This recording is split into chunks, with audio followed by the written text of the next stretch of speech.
The aroma of freshly baked bread filled my kitchen at 4 a.m., just like every morning for the past 5 years.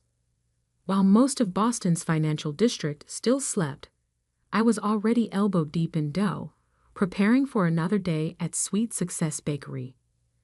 The irony of the name wasn't lost on me. My family had mockingly suggested it when I first opened, certain I would fail within months. I'm Rose Hamilton, the youngest daughter of the Hamilton family, once one of Boston's most prominent business dynasties. I say once because at this very moment, Hamilton Enterprises was facing bankruptcy, and my family's empire was crumbling. Not that they knew I was aware of their financial troubles. They'd stopped speaking to me years ago when I chose baking over banking. The industrial mixer hummed steadily as I prepared another batch of croissant dough. My assistant manager, Lisa, would arrive in an hour, followed by the rest of my staff. My little bakery now employed 30 people across 3 locations. Though my family didn't know that either, they still pictured me in a tiny storefront, playing at being a business owner while they ran their real company. My phone buzzed, an email from James Chen, my financial advisor. Confidential. Hamilton Enterprises stock dropped another 15% yesterday.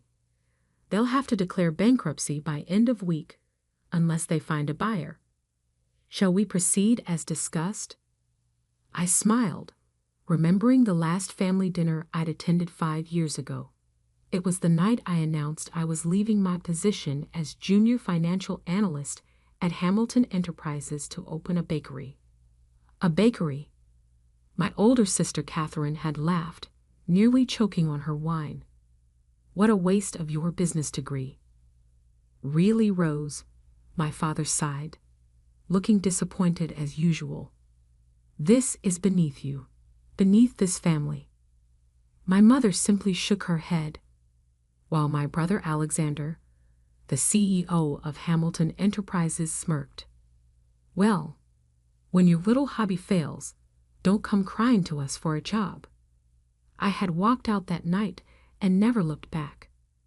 What they didn't know was that I'd seen the warning signs even then.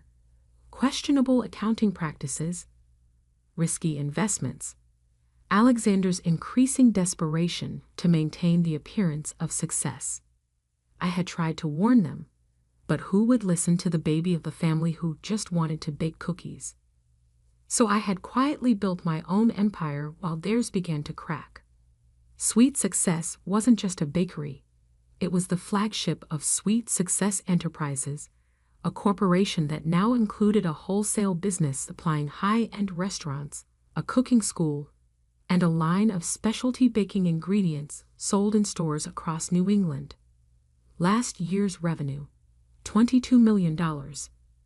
But on paper, everything was hidden under shell companies and different names. To the world, and my family, I was just the owner of a modest bakery chain. The bell above the back door chimed as Lisa arrived. Morning, boss. Ready for another busy day? I wiped flour from my hands and checked my phone one more time. Another email, this one from my lawyer. All paperwork in place. Ready to move whenever you give the word. More than ready, I replied to Lisa, thinking of the meeting I knew was coming. Soon, my family would have no choice but to turn to the one person they had underestimated all these years. The morning rush kept us busy, as usual. Executives from nearby financial firms lined up for our famous almond croissants and fresh brewed coffee. Several faces I recognized from Hamilton Enterprises.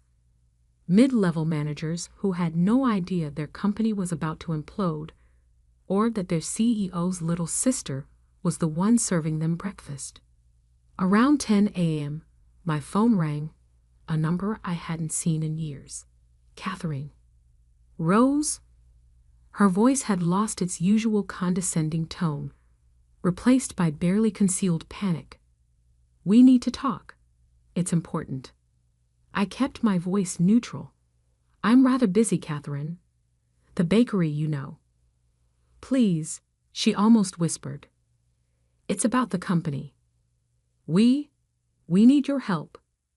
I closed my eyes, savoring the moment I had known would come. I have a meeting with my wholesale suppliers at 2 p.m. I could meet you at 4. Thank you, she breathed. The company office? No, I said firmly. My office, above the bakery. There was a pause. I could almost hear her swallowing her pride. Fine, we'll be there. After hanging up, I called James. They're coming? Is everything ready? All set, he confirmed. I've prepared all the documentation showing exactly how Alex mismanaged the company. The board is already secretly on board with our plan. They just need your family to agree. I thanked him and went back to work, losing myself in the rhythm of baking. People often asked why I still worked in the kitchen when I could afford to step back. The truth was, I found peace in the precision of pastry, the chemistry of baking. While Alexander had played with numbers to make failures look like successes, I had built something real, something people could taste and touch and enjoy. At 3:55 p.m., I changed out of my flour-dusted chef's coat into a crisp black blazer. I had just settled behind my desk when Lisa knocked. They're here, she said, trying to hide her excitement. She was one of the few who knew the full story. All 3 of them. I nodded. Send them up. Catherine entered first, her designer heels clicking on the hardwood floor. She looked thinner than I remembered, stress evident in the lines around her eyes. Alexander followed, his once immaculate suit slightly rumpled, his confident stride replaced by a nervous shuffle. My father came last, and my heart clenched. He had aged decades in 5 years. They took in my office with poorly concealed surprise. The space was professional, elegant even, with large windows overlooking the financial district. Framed magazine articles hung on one wall. Sweet Success, Boston's rising star in artisanal baking, innovation in traditional pastry, 30 under 30, food entrepreneurs. I wondered if they'd ever bothered to read any of them. Thank you for meeting with us, Catherine began, clearly appointed as spokesperson. We need your signature. I raised an eyebrow. My signature? Alexander exploded. Don't play dumb, Rose. You still own 15% of Hamilton Enterprises. We need all shareholders to agree to the sale, or everything is lost. I leaned back in my chair. The sale to Global Dynamics? For pennies on the dollar?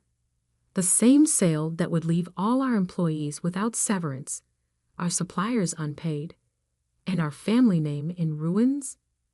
They stared at me. How did you? Catherine started. No, I finished. I may have left the company, but I never stopped watching. I saw every mistake, every bad decision, every time Alexander cooked the books to hide his failures. Alexander lunged forward. You have no proof.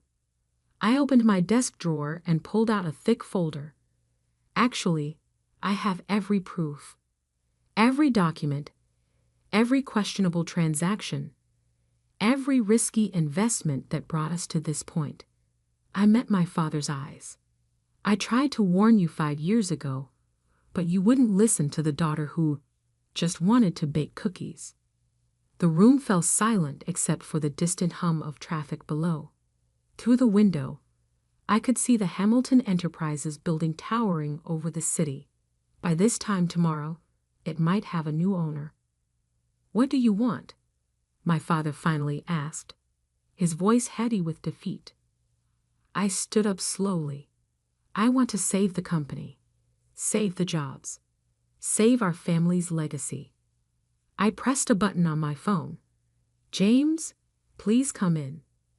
The door opened, and James entered with another folder. My family's eyes widened as they recognized one of Boston's top financial advisors. But to do that, I continued, things will have to change, starting with the management.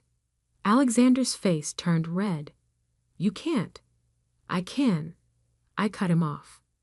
Because right now, I'm the only one who can save Hamilton Enterprises from complete collapse. The only question is, I smiled, thinking of all the times they had dismissed me, mocked me, underestimated me. Are you ready to listen to the little sister who just bakes cookies? Catherine was the first to recover from the shock. What exactly are you suggesting, Rose? She asked, her lawyer's mind already calculating angles and possibilities. I gestured to James, who began distributing documents to my stunned family members. Sweet Success Enterprises, he explained, is prepared to purchase a controlling interest in Hamilton Enterprises. The offer is significantly higher than Global Dynamics and includes provisions to protect all current employees and suppliers. Alexander flipped through the papers, his face growing redder with each page. Sweet Success Enterprises? This bakery? He laughed, but there was a note of hysteria in it. You can't be serious. Actually, I pressed a button on my laptop, turning the wall-mounted screen on to display a corporate overview. Sweet Success Enterprises is a privately held corporation with annual revenue of $22 million, zero debt, and significant cash reserves. We own 3 retail locations, a wholesale division supplying 122 restaurants across New England, a culinary education center, and a specialty ingredients brand sold in over 500 stores. My father's hands trembled as he studied the financials. How? When did you build all this? While you were busy mocking my little bakery, I said quietly. I was building an empire. One customer, one product, one location at a time. No shortcuts, no cooked books, no risky investments. Just honest work and genuine growth. Catherine's legal training kicked in. Who owns Sweet Success Enterprises? I do, I replied simply, through a series of holding companies that kept my name off any public documents. I wanted to succeed or fail on my own merits, not the Hamilton name. Alexander slammed his hand on my desk. This is ridiculous. You're trying to steal my company. Your company? I stood up slowly. The company you drove into the ground. The company where 300 people might lose their jobs because of your mismanagement? That company? James cleared his throat. The board has already been briefed on our proposal. They're quite enthusiastic about it. He went behind my back to the board. Alexander's face turned purple. No, Alex. The board came to us. I pulled up another document on the screen. Dozens of emails from board members expressing concerns about Alexander's leadership. They've been watching you spiral for years. They just needed a viable alternative. My father, silent until now, finally spoke. What are your terms? I sat back down, folding my hands on my desk. Sweet Success Enterprises will purchase a 60% stake in Hamilton Enterprises at $42 per share, more than double what Global Dynamics offered. All current employees keep their jobs, all supplier contracts are honored, and the Hamilton name stays on the building. And what about us? Catherine asked. You and Dad can keep your current positions with some oversight. As for Alexander, I met my brother's furious gaze. He resigns, effective immediately, with a generous severance package and agreement to never serve as an officer in any Hamilton company again. You can't do this to me, Alexander shouted. I'm the CEO, the eldest son. Being born first doesn't make you a good leader, Alex. I said firmly. Your decisions have brought us to this point. The only question now is whether you want to leave with dignity and wealth or face criminal charges for financial fraud. The room fell silent except for Alexander's heavy breathing.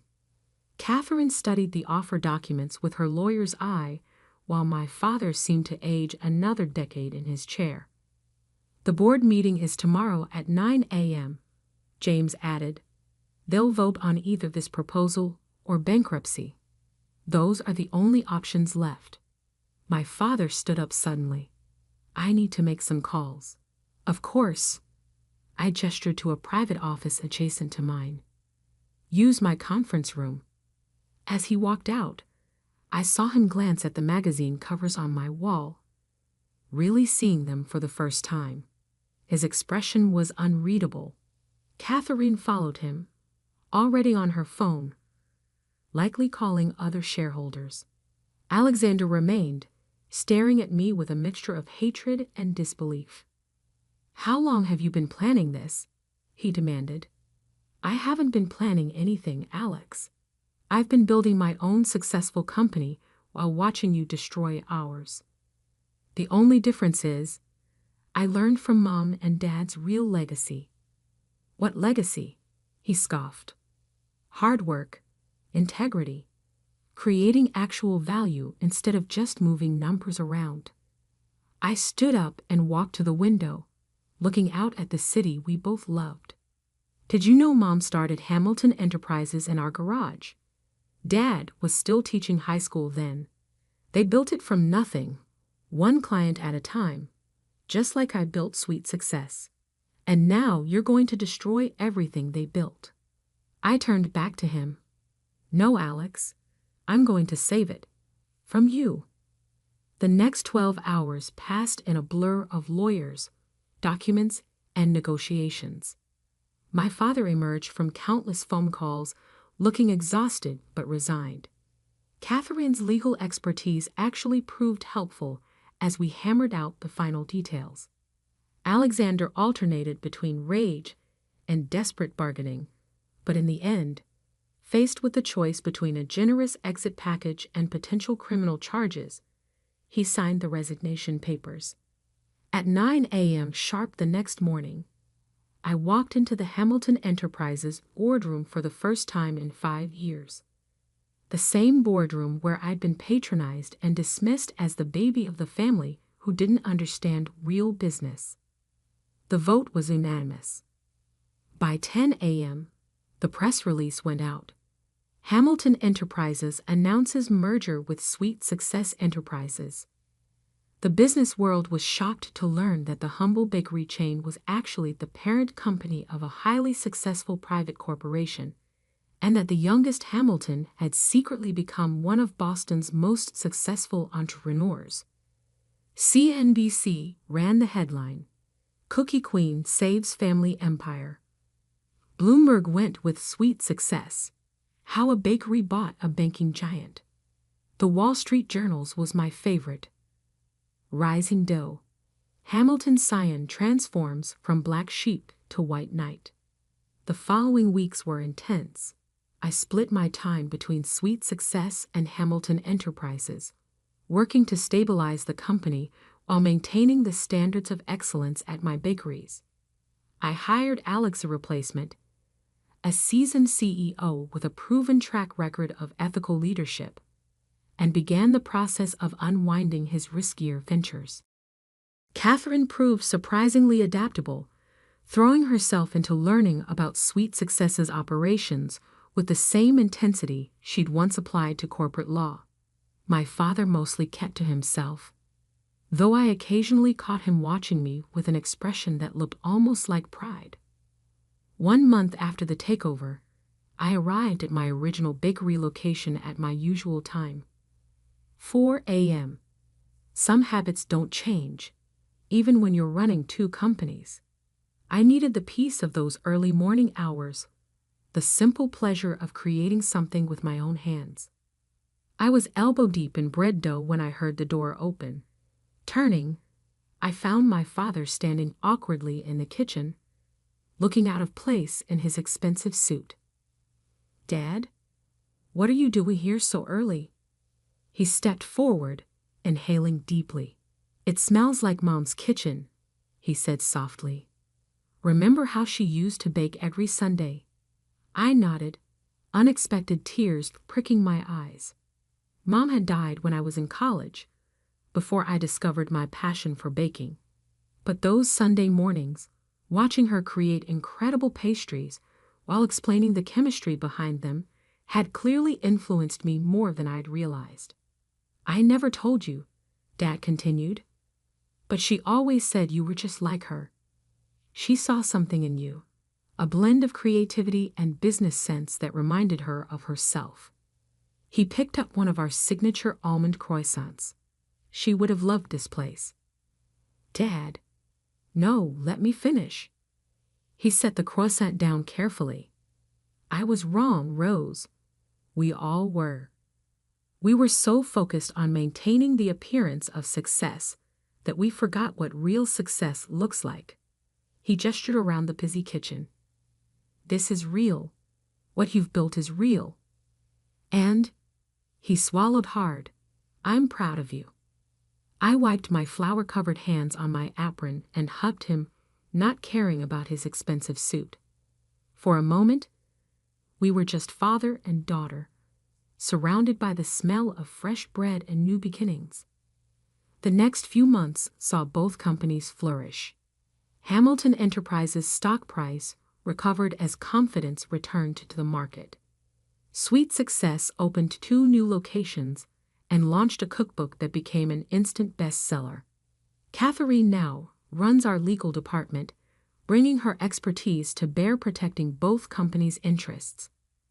My father serves as an advisor, though he's mostly retired, focusing on teaching business ethics at local colleges.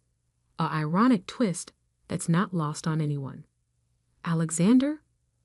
Last I heard, he moved to Florida and opened a jet ski rental company. Some people never learn. As for me, I still start every day in the kitchen at 4 a.m., even though I could afford to never work another day in my life. Because success isn't just about money or power or proving people wrong. It's about staying true to yourself, building something real, and remembering where you came from. Every morning, as I knead dough and check the ovens, I think about how far I've come from that family dinner 5 years ago. The little bakery they mocked has become the foundation of an empire, but more importantly, it's become a testament to the power of believing in yourself, even when no one else does.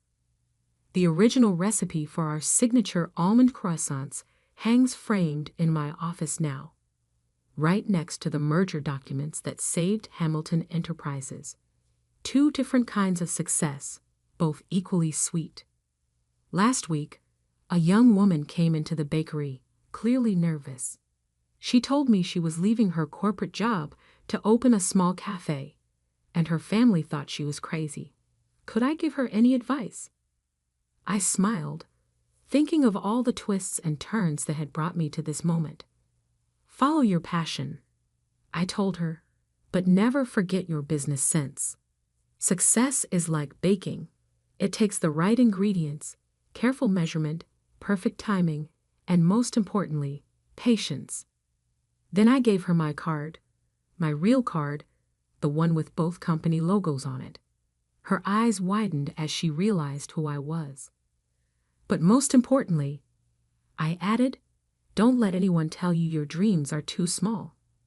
Sometimes the smallest seeds grow into the strongest trees." She left clutching my card like a talisman, standing a little straighter. I watched her go, remembering another young woman who once dared to believe she could build something meaningful, one cookie at a time. The smell of fresh bread filled the air, and somewhere in the financial district, the Hamilton Enterprises building caught the morning sun, its windows gleaming like possibility itself. Sweet success, indeed. The aroma of freshly baked bread filled my kitchen at 4 a.m., just like every morning for the past 5 years. While most of Boston's financial district still slept, I was already elbow deep in dough, preparing for another day at Sweet Success Bakery. The irony of the name wasn't lost on me.